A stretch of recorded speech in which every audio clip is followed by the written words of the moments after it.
E o tema que eu quero trabalhar com os irmãos é fé enxergando o invisível. Vamos falar juntos? Fé enxergando o invisível. Todos nós, fé enxergando o invisível. Abra a sua Bíblia, o aplicativo do seu celular, no segundo livro dos Reis. Segundo livro dos Reis, capítulo 6. Segundo livro dos Reis, capítulo 6. Nós vamos ler a partir do versículo 8. É um texto bem conhecido para aqueles crentes antigos. Para os crentes novos é um texto diferente, mas que traz uma história extraordinária de fé. E nós vamos meditar sobre esta história. Segundo livro dos Reis, capítulo 6, a partir do verso 8. Eu vou ler na versão atualizada. Diz assim: o rei da Síria fez guerra a Israel, e em conselho com os seus oficiais disse: em tal e tal lugar estará o meu acampamento.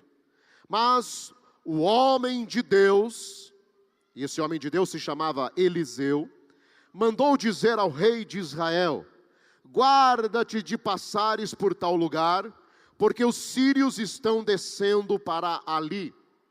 O rei de Israel enviou tropas ao lugar de que o homem de Deus lhe falara e de que o tinha avisado, e assim se salvou, não uma nem duas vezes. Então, tendo se turbado com este incidente, o coração do rei da Síria, chamou ele os seus servos e lhes disse: não me fareis saber quem dos nossos é pelo rei de Israel?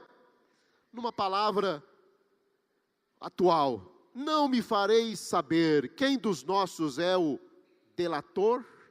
Não me fareis saber quem dos nossos é o alcagueta? Respondeu um dos seus servos: ninguém, ó rei meu senhor, mas o profeta Eliseu, que está em Israel, ele faz saber ao rei de Israel as palavras que falas na tua câmara de dormir. E ele disse: ide e vede onde ele está, para que eu mande prendê-lo. Foi-lhe dito: eis que está na cidade de Dotã. Então enviou para lá cavalos, carros e fortes tropas. Chegaram de noite e cercaram a cidade.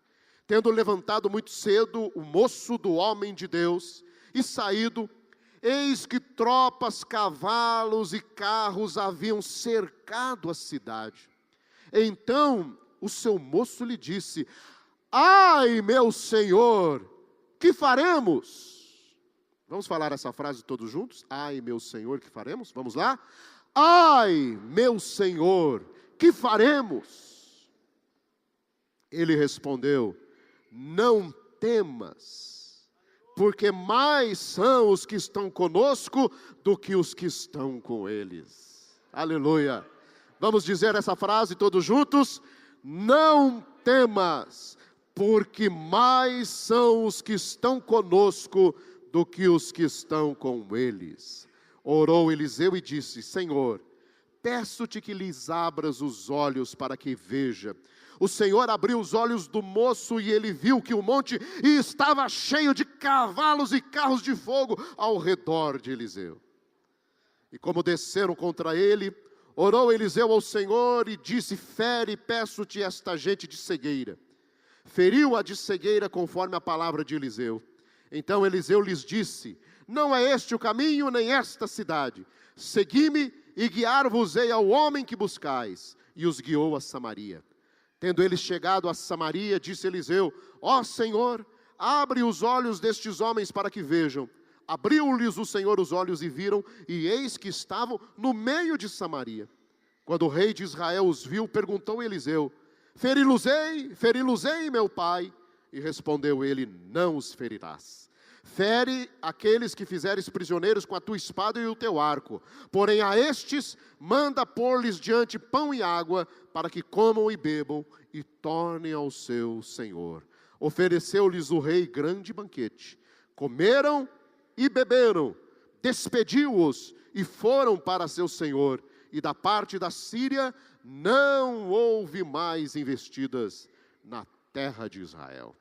Palavra do Senhor. Aleluia. Irmãos, quando eu era garoto, eu fui alfabetizado naquela cartilha Caminho Suave. Quem foi alfabetizado na cartilha suave? Quem lembra? Olha aí. Moacir, você está velho também, Moacir? Meu Jesus. Cartilha suave, Caminho Suave, faz tempo essa cartilha. E eu aprendi juntando as palavrinhas, né? A de abelha, B de bola, né? Hoje as crianças já não aprendem mais assim. E eu, alfabetizado, eu comecei a gostar muito de histórias em quadrinhos, de gibi. Começava a ler e li vários gibis, e aquilo me ajudou muito na minha forma de aprender a ler. E um dos personagens das histórias em quadrinhos que eu gostava muito era um super-herói, que a molecada conhece bastante, que é o Superman, é o super-homem. O super-homem, além dos grandes poderes que ele tinha vários poderes, e todos eles deixavam as crianças alucinadas com os poderes. Um dos poderes do super-homem era a visão de raio-x. Eu ficava intrigado com aquilo. Ele conseguia ver o que ninguém via. Quando ele estava enfrentando um inimigo, um adversário, ele prendia os bandidos, prendia os adversários, porque ele conseguia enxergar por entre as paredes. Ele tinha uma visão de que atravessava as paredes. Aquilo me encantava. Como que pode alguém ter a visão de raio-x? E criança, né? A gente ficava lá, eu queria ter a visão de raio-x para poder olhar o que está para lá das paredes. Na minha adolescência, surgiu um programa na televisão, que era o programa do Ciborgue. Era uma série americana, um ator americano muito famoso chamado Lee Majors. E a série era sobre um astronauta, um piloto da Força Aérea Americana, que tem um acidente, e ele está quase morto, e ele é reconstruído. O nome da série, os irmãos aí que foram alfabetizados no Caminho Suave sabem, né? Chamava-se O Homem de 6 milhões de dólares. Quem se lembra do Homem de 6 milhões de dólares? Eu não estou sozinho, graças a Deus.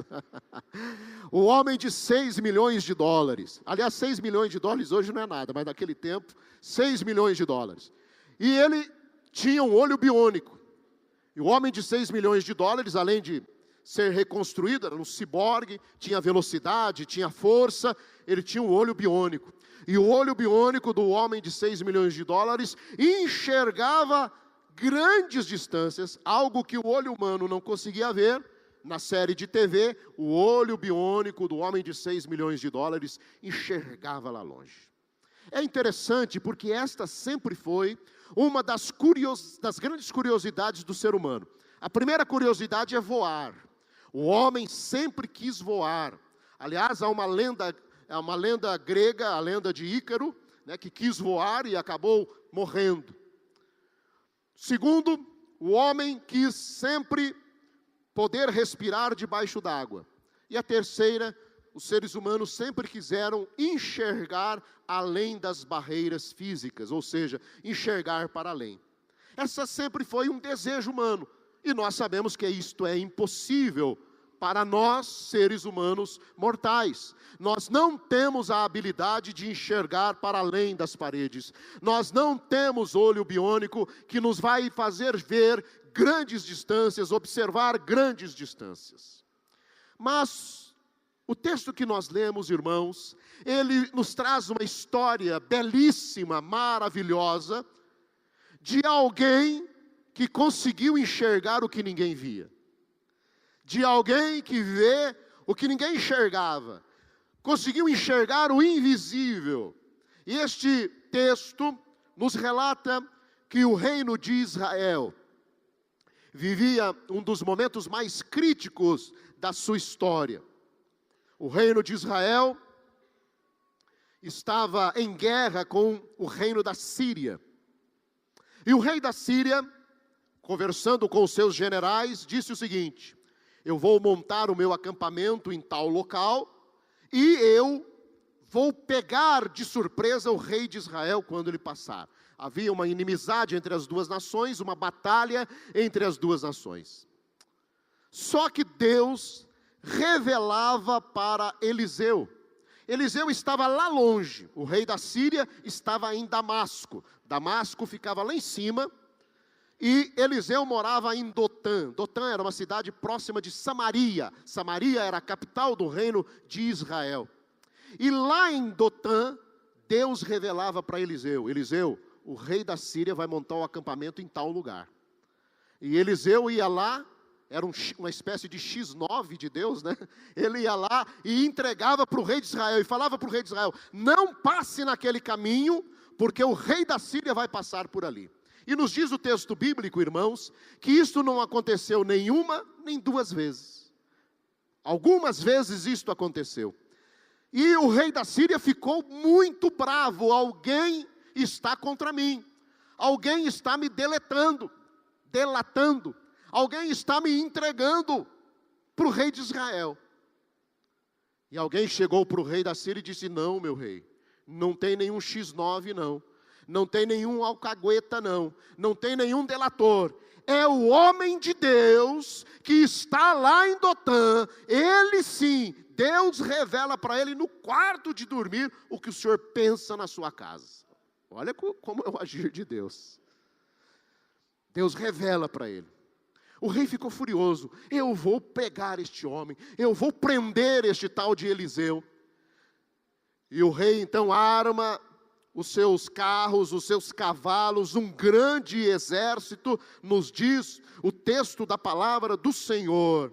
E eles vão para a cidade de Dotã de madrugada, todos dormindo. E pela manhã, quando o servo de Eliseu, Geazi, que era aquele que trabalhava e cuidava de Eliseu, abre a janela pela manhã, quando ele olha lá fora, toda a casa estava cercada com carros, cavalos e o exército do rei da Síria. E o moço corre para Eliseu, desesperado, e grita: ai, meu senhor, que faremos? Hoje a gente está frito. Hoje nós estamos perdidos, meu senhor. Hoje a situação vai ficar difícil, porque lá fora tem exércitos, tem cavalos, tem carros, e vieram contra nós. Ai, meu Senhor.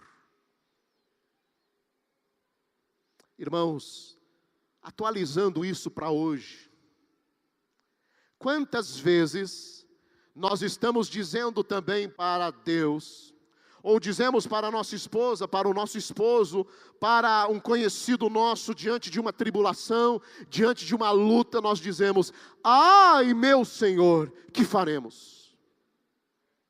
Ai, meu Senhor, o que eu vou fazer agora?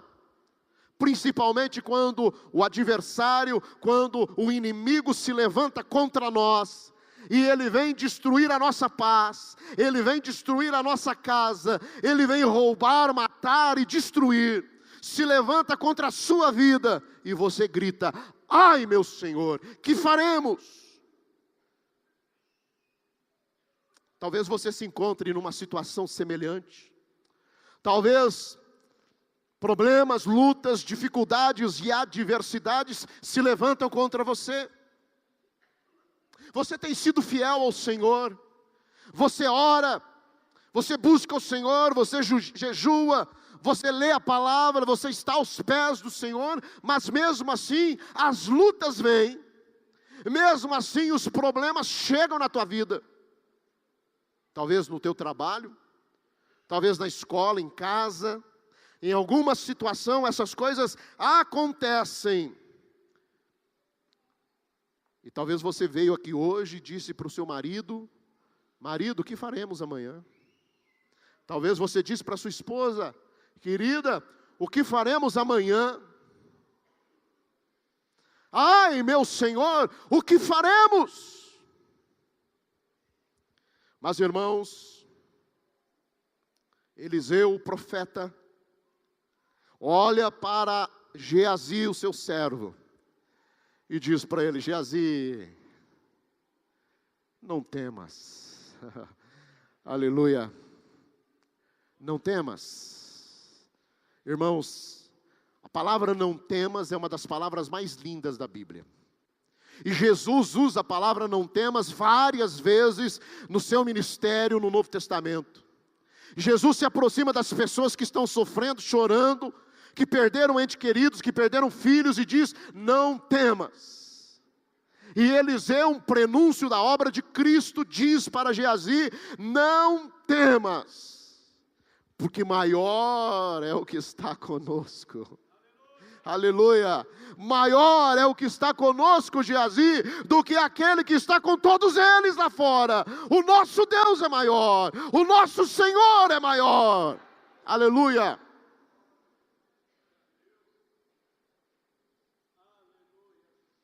Não temas, Geazi, mais são os que estão conosco do que os que estão com eles. E Geazi olhou e falou: meu Deus, será que Eliseu, o que aconteceu com Eliseu? Ele não acordou ainda, ele não está bem. Geazi olha, não vê nada, e nos diz a Bíblia, irmãos, que Eliseu orou. Eliseu orou, e os olhos espirituais se abriram, aleluia. A fé é transformada agora para poder olhar para o invisível. O olho biônico, o olhar de raio-x de Geazi se abriu. E agora ele olha e vê toda aquela casa cercada por carros e cavalos de fogo, aleluia. Os anjos do Senhor estavam lá, acampados para guerrear por eles. E esta é a nossa situação, irmãos e irmãs. Passamos por lutas e tribulações. Passamos por momentos em que dizemos: meu Deus, o que eu vou fazer?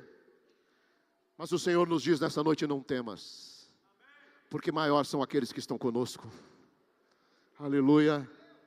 Maior é o Senhor que está na tua vida, maior é o Senhor que está no teu casamento, maior é o Senhor que está no teu lar, maior é o Senhor que está na tua vida, maior é o Senhor que está no teu trabalho, maior é o Senhor na tua vida, aleluia! Glória a Deus. Fé é ver o invisível. Algumas lições muito rápidas do texto para eu não delongar. Primeiro, irmãos, já falamos que havia uma crise. E eu quero dizer aos irmãos que a nossa fé é provada em momentos de crise. O rei da Síria mandou para a casa de Eliseu, para Dotã, cavalos, carros e fortes tropas. Chegaram de noite e cercaram a casa de Eliseu, versículo 14. Um homem cercado pelos inimigos, a casa cercada pelos inimigos, encurralado, pela tática de guerra, pela estratégia de guerra, não havia como escapar. Os observadores, os espias que foram na frente, sabiam que Eliseu estava ali, sabiam que Eliseu estava dormindo, por isso todos eles cercam, para não haver nenhuma possibilidade de fuga. Crise.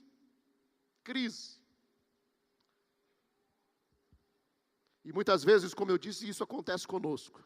Nós nos sentimos encurralados, nos sentimos num beco sem saída, nos sentimos em meio a uma guerra. Parece que Deus se esqueceu de nós e que nós estamos sós. E é neste momento que a nossa fé é provada. Quando os adversários nos cercam, quando os problemas nos cercam, quando as crises nos cercam, a nossa fé é provada. O autor da carta aos Hebreus, no capítulo 12, versículo 1, diz o seguinte: portanto nós, visto que temos a nos rodear uma grande nuvem de testemunhas, desembaraçando-nos de todo o peso e do pecado que tenazmente nos assedia. Vejam, o pecado tenazmente nos assedia, nos enrodeia, as forças do inferno, as forças do mal, as forças do inimigo nos assediam, nos rodeiam, nos colocam em crise, e é neste momento que a nossa fé é provada. Mas o escritor aos Hebreus diz: mesmo assim, corramos com paciência a carreira que nos está proposta, porque nós devemos enxergar pela fé o agir de Deus na nossa vida.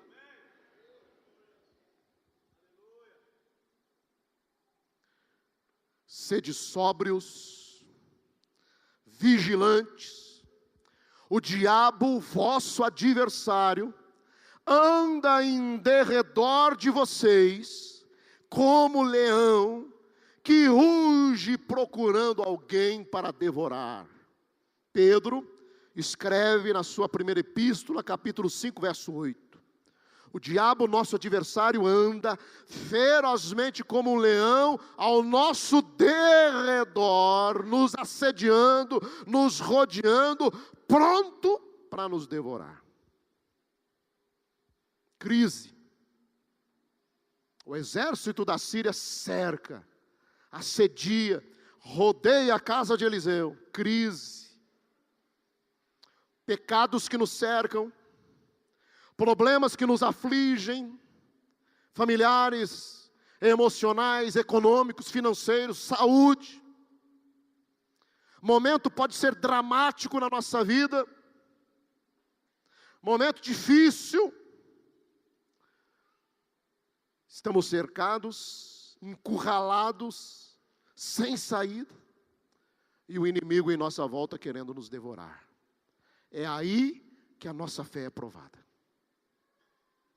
Segunda lição é que o desespero cega a nossa visão espiritual. O desespero cega a nossa visão espiritual. O verso 15 do texto que lemos diz que o moço levantou-se bem cedo. Quando ele olha cavalos, tropas e os carros que haviam cercado a cidade, ele grita: ai Senhor, que faremos? Ele não consegue enxergar mais nada. E o moço Geazi acompanhava Eliseu o tempo todo.